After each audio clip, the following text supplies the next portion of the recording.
Olá, eu sou Ricardo Fenelon, sócio fundador do Fenelon Advogados e idealizador desse projeto chamado Airlaw Brasil, que tem como objetivo difundir conhecimento sobre os diversos temas relacionados ao direito aeronáutico e espacial.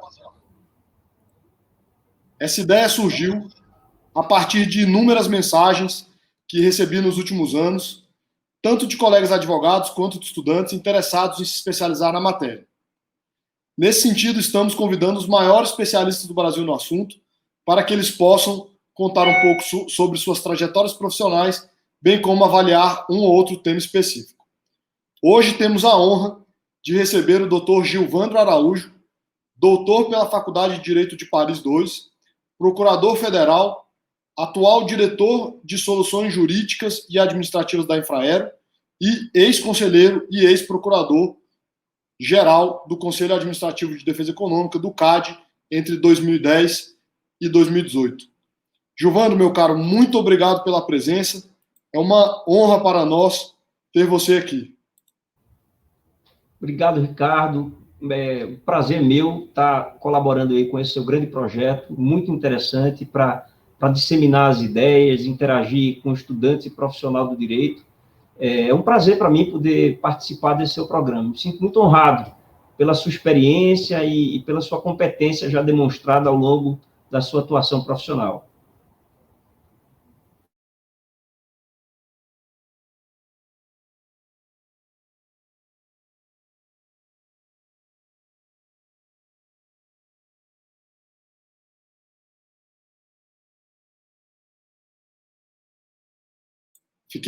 Fiquei esse tempo todo falando no mundo. Acontece, né? Nesse novo mundo, não vou nem editar isso aqui, para as pessoas verem que é quase ao vivo. Mas, meu caro, a honra é toda nossa. Muito obrigado por ter aceitado o convite. Queria pedir para você contar, como foi a sua carreira nos últimos anos, até porque até pouco tempo, até alguns anos, você não estava diretamente no setor aéreo. Como é que foi essa transição e como é que está sendo essa experiência nesse setor que é tão dinâmico? Bom, Ricardo, tudo é interessante. A minha trajetória com a aviação, ela começou ainda quando eu estava na defesa da concorrência, né? Em chegando no CAD, já em 2005, eu tive uma oportunidade de passar por diversas áreas lá no CAD, na Procuradoria e no Conselho, e lá eu já comecei a visualizar algumas situações concorrenciais que despertaram meu interesse pela aviação. Então, algumas condutas supostamente anticompetitivas, como o preço muito baixo, aquele preço de R$1 das passagens quando você comprava ida e volta, um pouco das fusões de empresas aéreas. Eu participei da análise de Gol Webjet, muitos code-shares de empresas também para aviação, a Latam com a British Airlines e vários outros casos que tensionavam esse mercado da aviação civil. No início, naturalmente, muito mais focado na parte da aviação, né? Na parte das empresas que faziam esse tráfego e o trajeto de pessoas e coisas. E aí, com o tempo, isso, nas próprias análises, a lógica da infraestrutura aeroportuária, ela começa a também chamar a atenção. Porque quando a gente analisava as empresas aéreas e via, por exemplo, a escassez que existia em aeroportos como Congonhas e Santos Dumont, de infraestrutura, que exigia a utilização de slots e a adequação desses slots para que aquilo pudesse gerar uma análise das concentrações econômicas, isso também despertava um interesse muito grande de quem fazia análise concorrencial. Então, a gente tinha não só a avaliação das empresas aéreas, mas também da infraestrutura. E pensando nos remédios, diversos remédios que foram utilizados, não só com a obrigatoriedade de utilização de slots, e não deixar aqueles slots vazios durante um determinado período, a obrigação de cessão de slots, de devolução de slots à ANAC, para que eles fossem redistribuídos, considerando que a fusão de empresas que teria gerado um acréscimo não admissível de participação de mercado. Então, toda essa parte, ela sempre esteve nas minhas avaliações. enquanto procurador e depois enquanto conselheiro. Fim do meu mandato, e naquele período que também já passou por isso, de uma quarentena em que a gente fica absorto na leitura e nos estudos, eu recebi um convite para integrar a equipe da Infraero que estava se posicionando nessa nova administração. Então, intermédio da Marta Ceie, do Brigadeiro Paz de Barros, todos capitaneados pelo ministro Tarcísio Freitas, se idealizou fazer um processo para otimizar e implementar de uma vez por todas as concessões dos aeroportos que estão sob a gestão da Infraero e passá-los às concessionárias privadas, né? Isso já tinha começado em 2011, lá, aquele processo todo que foi aos poucos transferindo os aeroportos, com participação inicial minoritária da Infraero, depois uma outorga individual para algumas concessionárias, até chegando o modelo recentemente implementado da quinta rodada de blocos de aeroportos concedidos à iniciativa privada para viabilizar uma sustentabilidade. O que interessa e que me trouxe mais atratividade é que eu ia trabalhar com duas coisas que me interessavam, que era a competitividade que você passa a ter entre esses diversos aeroportos, uma lógica de mais concorrência no setor, que pode vir a beneficiar o consumidor, e, naturalmente, observando essas vicissitudes dos aeroportos. Se antes eu estava mais focado na lógica das empresas aéreas, agora eu também passo a ter um pouco de experiência e um pouco de visão na infraestrutura aeroportuária, que é tão importante nessa atividade. Mais uma vez, Ricardo, eu acho que um detalhe que é bem interessante é que a aviação civil, ela traz um elemento essencial no direito econômico. Quando a gente fala de integração nacional, de modicidade tarifária, são aspectos que despertam o interesse da academia, que despertam o interesse do advogado. Então, esse é um pouco um resumo dessa história que eu tenho em relação à minha atividade profissional com a aviação civil. Bom, excelente, assim, e super interessante e totalmente alinhado com que a Agência Nacional de Aviação Civil também vem trabalhando nos últimos anos, né, que é esse fomento da concorrência. E assim, eu já vou até deixar o convite, não é nossa pauta aqui hoje, para a gente falar de novo aqui no Airlaw Brasil sobre concorrência entre empresas aéreas, que é um tema super polêmico, e na minha opinião, já vou dizer que eu entendo que há concorrência, sim. Óbvio que sempre poderia haver mais, mas pelas características do setor, inclusive, mas eu entendo que há essa concorrência e muita gente no Brasil defende que não há e reclama do número de companhias, mas isso aqui fica para uma próxima conversa. Você tocou num ponto, Giovano, muito interessante, sobre concorrência entre aeroportos, que é um tema relativamente novo assim, no direito aeronáutico, porque, principalmente no Brasil, né, porque até pouco tempo praticamente os grandes aeroportos eram só administrados pela Infraero. E aí, ali, 2011, 2012, nós começamos a ter as primeiras concessões e isso vem mudando.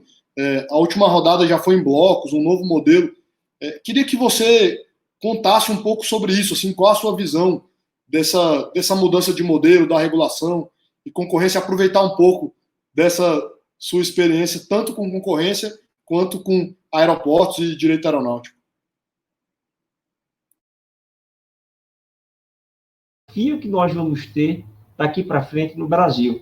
A opção por transferência desses aeroportos à iniciativa privada, às empresas concessionárias, é nitidamente viabilizar um investimento mais fácil do agente privado, né? Sem tantas as amarras e sem os problemas fiscais que o Estado tem para fazer esse investimento, e, ao mesmo tempo, fomentar aquilo que é positivo da competição, que é a inovação, que é a criatividade, é tudo aquilo que a gente visualiza para uma empresa poder obter a sua vantagem competitiva, o seu diferencial de mercado.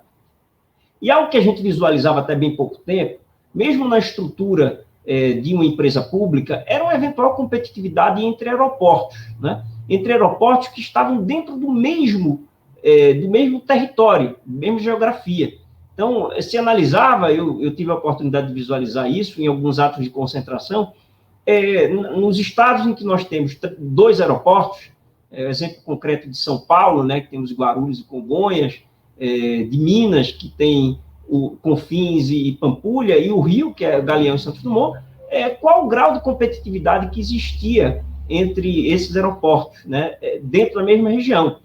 Uma vocação mais business, uma vocação mais de hub internacional, então tudo isso era discutido.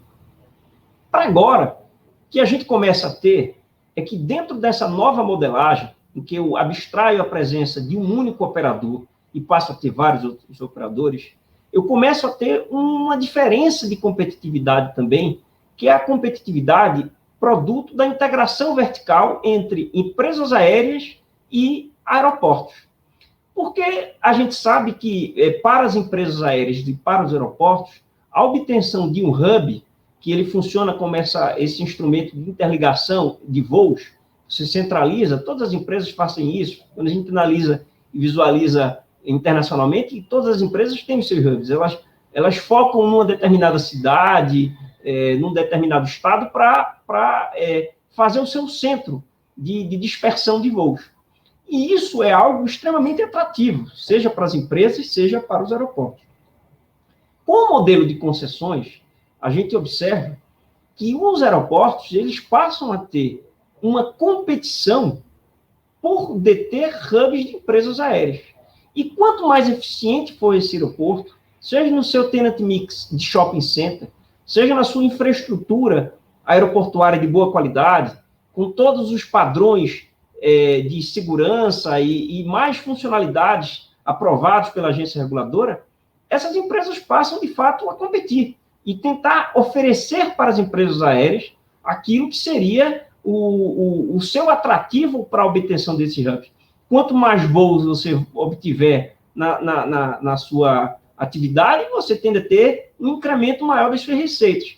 A gente já sabe, essas receitas hoje das empresas concessionárias estão divididas entre, basicamente, uma divisão entre receitas comerciais e operacionais, as tarifas aeroportuárias, e, obviamente, que quanto mais voos eu tiver, meu aeroporto em conformidade, mais receita eu vou obter, né? E às vezes, quando a gente pensa nesses hubs internacionais, você trazer atratividade de hotéis, trazer atividade de cinema, de vários outros atrativos que podem ser um incremento das suas receitas.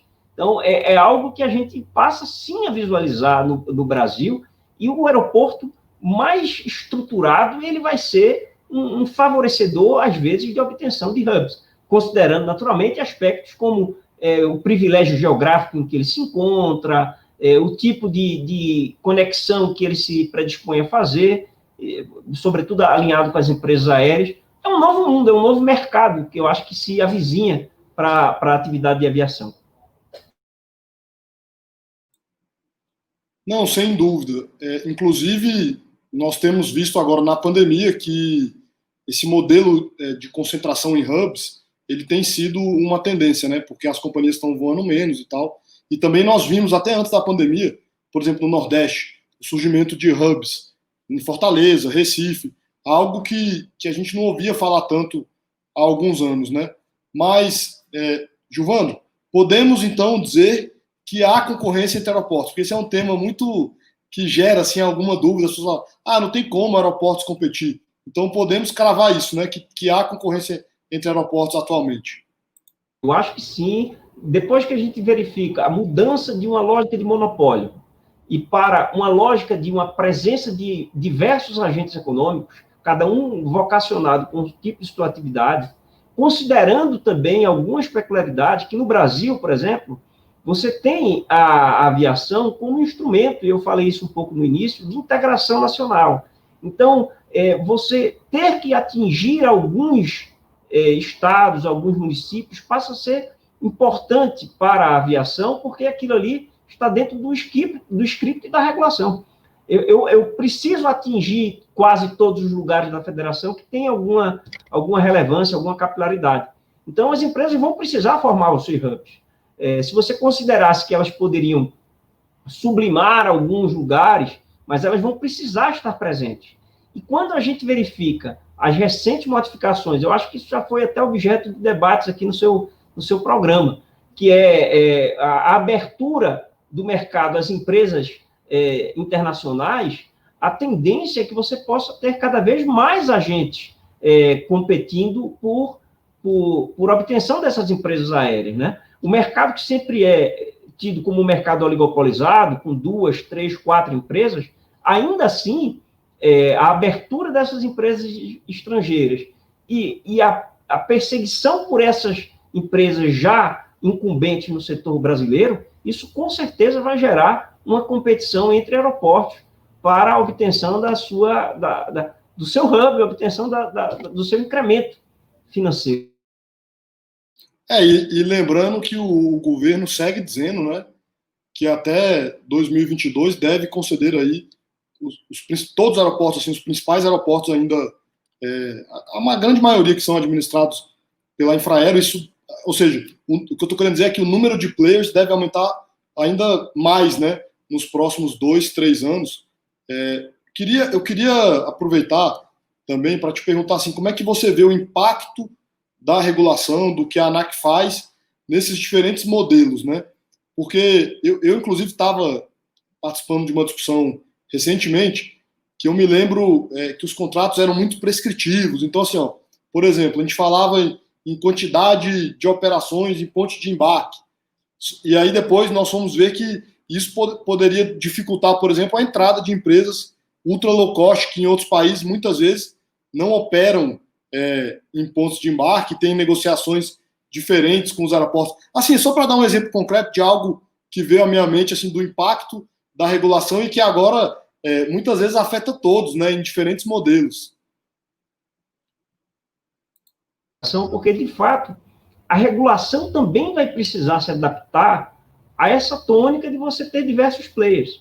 Porque se antes, ao regular um monopólio, as externalidades de uma regulação em relação a outros players não existia, porque toda a regulação era direcionada a um único player, a partir do momento agora em que eu concebo elementos, nem falo tanto de segurança, porque os elementos de segurança eles são mais estandartizados, né? Então, não há muito o que se discutir de uma parametrização de segurança. Mas quando você utiliza funcionalidades, você citou o exemplo da ponte de embarque, por exemplo, a indicação de quantitativo de um lado ou outro, para mais ou para menos, isso pode incrementar os custos de um determinado agente que não estaria obrigatoriamente pelo contrato de concessão incumbindo de incrementar aquelas pontes de embarque, por exemplo, e aquilo traz um custo adicional para ele e uma perda de poder competitivo. Então, isso mostra que há de se cobrar muito agora, e os concessionários vão fazer isso, da agência reguladora, uma simetria muito grande na estruturação da regulação. E veja que, quando nós temos modelos distintos, um modelo em que eu tenho participação minoritária, obviamente em vias de extinção, mas eu ainda tenho participação minoritária da empresa estatal. Eu tenho aeroportos que têm apenas um concessionário, e há concessionários que lidam com vários aeroportos. Quer dizer, eu tenho que encontrar ali uma lógica de regulamentação que possa interessar essas características de cada um dos concessionários sem criar distorções. E isso é absolutamente interessante nessa nova modelagem que se avizinha, né, para o mercado brasileiro. É algo que eu vejo como um desafio que as empresas concessionárias vão ter e que, sobretudo, o regulador vai ter. A análise de impacto regulatório, que é uma exigência, no caso concreto, ela vai ter uma observância agora ainda mais importante, com a participação das concessionárias, trazendo as suas considerações, as suas posições. Eu acho que esse mercado ele se transforma ainda mais atrativo. Para a gente que gosta dessa lógica de aviação e que gosta de concorrência, é um prato cheio para discussões e debates, né, acadêmicos e profissionais. Não, com certeza. E o que você está falando já está acontecendo, né? Vejamos agora o que acabou de acontecer em relação às discussões dos primeiros reequilíbrios econômicos em razão da pandemia. Nós temos já hoje modelos de aeroportos que não têm outorga fixa, então a agência já teve que criar um reequilíbrio diferente entre modelos, né? Então, assim, concordo plenamente que tem um desafio, vamos dizer assim, um desafio regulatório muito grande aí nos próximos anos, e que só vai aumentando, né? Porque daqui a pouco temos mais 3 players, depois mais sei lá quantos. E sem dúvida, e quando a gente vai visualizar o aumento de concessionários, o aumento de empresas aéreas e uma demanda de voo, obviamente que não dá para fazer análise no momento histórico que a gente está, que houve uma afetação substancial em razão da pandemia, mas voltando a uma estrutura de normalidade, o Brasil ainda tem um potencial muito grande de desabrochar na aviação, né? Quando a gente vê lá o PAN, que trata da aviação regional, e como essa aviação regional ela pode subsidiar esses centros que foram transferidos para a iniciativa privada e dar muito mais acesso à população brasileira à aviação, isso mostra como esse setor pode ser desbravado, né? A gente verifica, inclusive, esse é um dos papéis que são pensados para a Infraero, de ser o instrumento condutor da política pública de alimentação dessa aviação, que ainda está muito aquém do que a gente visualiza em Estados Unidos e Europa, sobretudo num território continental como o Brasil, né? A gente precisaria muito dessa aviação regional, com mais infraestrutura dos aeroportos, de cidades, de municípios, concepções até, Ricardo, se você me permite, que pudessem se inspirar em algo como foi visto agora no saneamento, de uma idealização de consórcios municipais que pudessem construir aeroportos que satisfariam a todos aqueles municípios e serviriam também para alimentar e incrementar as concessionárias e a satisfação da população brasileira pela aviação. Não, sem dúvida, concordo plenamente, nós temos que pensar fora da caixa, né? Acho que todo mundo já está cansado de, na Amazônia precisa de mais voos. É óbvio que precisa. Lá ou você viaja de barco ou de avião, então precisa de mais voos. O Brasil é continental. Poderia desenvolver muito, né, Giovanni? Gerar muitos negócios. Com certeza, soluções como essas têm que começar a ser pensadas.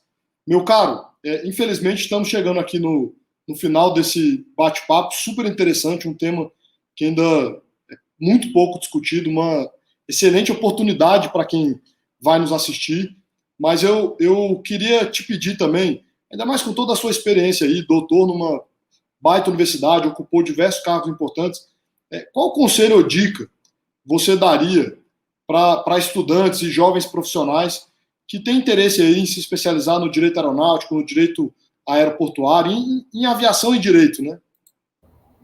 Olha, isso é muito interessante. Uma das coisas que eu começo a observar é que eu já tinha essa convicção, mas todas as vezes, quando a gente aprofunda um determinado setor, a gente vê a importância da interdisciplinaridade hoje.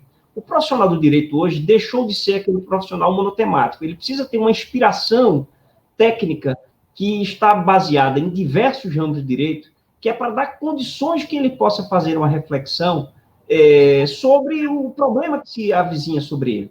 Então, quando a gente vê aqui que nós discutimos em breves momentos sobre contrato, que é um instrumento que é utilizado no direito civil, por exemplo, a regulação, que tem parâmetros de direito público e de direito privado, você tem muito de economia que você precisa para entender o alcance daqueles incentivos que você cria ao conceber um modelo de subsídio cruzado entre aeroportos para viabilizar a manutenção, que é o que aconteceu na quinta e vai para a sexta e sétima rodada. Quer dizer, hoje, eu diria que a interdisciplinaridade é um vetor-chave para aquele profissional que queira se projetar na atividade de aviação, porque, nitidamente, o direito aeronáutico ele é um direito que exige uma base muito grande de outros ramos do direito. Se você não tiver essa sensibilidade, você vai ter muito mais dificuldades. E entendendo o direito econômico, passando por vários âmbitos, como a concorrência, a economia, o direito administrativo, o direito contratual, isso vai viabilizar que o profissional possa se projetar e ter muito sucesso, tal qual o nosso interlocutor no dia de hoje. Meu caro, muito obrigado pela presença, realmente foi uma honra. Já vou deixar aqui público o convite para a gente falar de concorrência entre empresas aéreas na sua próxima vinda aqui, que eu espero que você aceite. Obrigado mesmo. É um grande prazer, Ricardo. Um abraço a você, obrigado pelo convite, um abraço a todos que te assistem. Obrigado a todos que nos assistem. Mais uma vez, deixo o convite aí para nos acompanharem nas redes sociais, no canal do YouTube, no LinkedIn, no Instagram. Um grande abraço. Um abraço.